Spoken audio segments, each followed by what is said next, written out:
get into the grays and the black sublights and the white sublights. And of course, Dada had a big role to play in that. But that has helped a lot in many things that we have done in the last few years. So at this, let me just bring out the question that was coming up from there, which is, some of your early aha moments. Oh wow, this I thought and it has worked, or this could work. Or on the other side, also your failures. I think we had a question from there. So just talk a little bit about that, especially in the early stage. A lot of our entrepreneurs here would be, not as advanced in terms of the number of years that the company exists. So some of those early stage experiences would be of great use. No, so as I said, we started very slowly and we grew very slowly in the first few years. We turned 25 in 5 years, so it took us a long time. So I would say the first sort of big moment that we had where I felt really good that okay, we're going to succeed would be the project I got from Microsoft. And Ashutosh was working on some of that project as well. But we got that project in 92. No, that's very early. Yeah, so it was one of those things that we had done half a year and the customers I was working with, they were very small companies and it was not clear if they would survive. So we had the project and we were doing work for them, but beyond 3 to 6 months it wasn't clear if they would really make it. So we had to find some big company and it was just a chance thing that I met a friend who said that they had some work that nobody was willing to do at Microsoft and I offered to do it and I had no idea what I was doing, but it seemed pretty simple. So we just sort of signed up on it and we picked that project up. So that was a good learning. So two things happened for us. One is the fact that after we delivered that project to Microsoft, we were very clear that okay, if we can deliver this kind of stuff to Microsoft is a customer of ours, then that would be a good thing and we could use that elsewhere.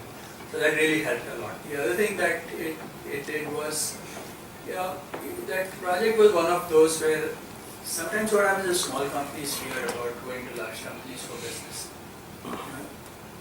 We were running a 5-10 people company. Microsoft already in 1990 was a fairly large company actually. They had shipped Windows by then, and not quite Windows 3.1, but they had shipped Windows 3.2 and still 16-bit. But it wouldn't have been a first company of call for somebody like me to go and knock at Microsoft.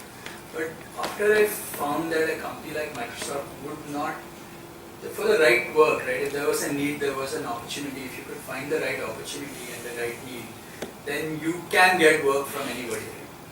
And all the other things sort of go to, finally somebody when you're selling to someone, if you can create the need, right, and get to the right person, then a deal can happen.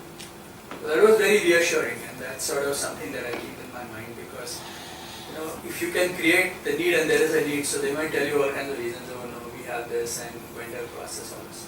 It's all true, but if there is a requirement and you can fulfill that requirement, you are able to convince the guy who needs it that you can do it, then it's much easier to sell. Absolutely. I mean, so how many of us as small companies have fear of, really going to very, very large companies, right? And I think, if I remember right, the fact that Persistent became Microsoft became your customer actually would have played out in a number of different ways for you in terms of getting talent, new customers, and so in a way that's a great pivotal moment, right? Correct. And very soon after that, we had HP as a customer, and then a lot of other companies as well. So overall, it really helped me a lot in trying to say that we could go to a large company and push our way through in some sense, as long as you can find the right place to notch in. And the other thing around that time, I still see that a lot. That again, we should do a different session on this. There's a full session we could do on how to sell and what sales strategies are. I see myself as a salesman really, and there are a lot of cases where people come back after many years. So sales is an investment in a lot of these kind of things. And you have to keep tracking people and make sure that when they are ready for you, then you are ready for them. So a lot of this work from my even early days, I've been tracking a lot of people, and I really use the network a lot to get to my first few customers. And even now, a lot of this is all sowing seeds in some sense. And do you still consider sales as your integral? Yeah, absolutely. I'm a salesman by all means, and that's what I do really. And I think I like selling. I like the process of selling. I like the whole sales process, and I think, if you want to be an entrepreneur and if you are not a salesman, then you're in the wrong profession. Yeah, many entrepreneurs, especially coming from tech background, have this difficulty, Anand. That they don't see themselves naturally as salespeople, and that's one of the reasons why a lot of young companies have challenge. In fact, in this room, I met a few people who said business development is my number one problem, and for If you can't bring business to yourselves, you can't convince someone to work with you, then you shouldn't be doing the business, right? What can I say?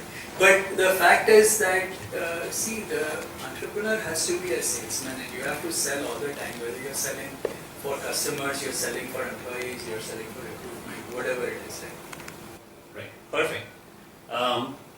The one question that I had that came up was any moments of failure that have really kind of stuck with you, and what have you learned from them? So there are actually lots of moments where one has failed or one made decisions that were not necessarily the most optimal and all of that stuff. However, when you sort of look at it in a way that these failures are things that are usually transient, and you sort of overcome them by keeping at it or moving on, right? And that's really the key to success, right? So of course, when we got these 4 or 5 contracts, or the first 10 contracts, there were many others which we didn't get. People who said no is always a common thing that happens. We tried recruiting a lot of people in the early days, and it was very hard to recruit people. I had a list. So since I was working in the database area, I had made a list of about 25 names of people from various companies of saying these are the best known database guys in the country. So I said, okay, let me go after them. And it took me a long time to get even one out of those texts, but it took a lot of time to get those people to come in. But yeah, those are all things. And we tried a few other experiments with partnerships, working with people. Those also had their own challenges. Some didn't work out. But that's all part of everyday life, right? You have to just move on. Okay. So the way I have structured this loosely in concurrence with Anand is, we'll talk a little bit about his personal journey, which we've been talking about. The other important discussion, and that has also come up in the questions, is about the whole thing about scaling up, because I think it's one thing that at least in Pune Persistent stands for is the way they've scaled up. And as he admittedly said, it was a slow start to begin with, but once they caught the acceleration, it really scaled very fast. So then there's lots of, and I know this is an area that is very close to Anand's heart, and he has a lot of things to share on that. The other thing that I have bucketed is all about his thoughts on getting early, like almost like co-founder type of people, working with them, seeing them through a particular journey, and then kind of mentors is another thing. All those type of subjects. Also, the other thing which I think is also very important to Anand is about the whole social angle about Persistent, and we'll spend some time on that as well. So those are by and large the buckets that I have. On this personal journey, I would like to open it for questions, 1 or 2 questions that have not been answered, and that we can have Anand talk about. See, today, let's say in 2015, what kind of innovation from India software services companies should provide to the clients? Good. Okay, thank you.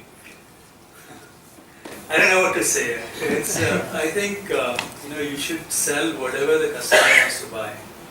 So I think that's really how I see this. So what should we provide to the customer? That depends on what customer you're looking at, what you want to provide. So I think let me frame the question differently, Anand. I think when you started this in the 90s, right, and then you scaled it in the early 2000s. I mean, the surrounding, the whole industry around you was different. Today, it is very different. So what do you see as those changes, and how that affects a budding software services entrepreneur today? I mean, I would frame the question in that manner. Can I add one more point to that? You mentioned a couple of times that you had those initial years were slow, you grew very slowly. do today's company have that luxury of getting that period of slow growth, or are they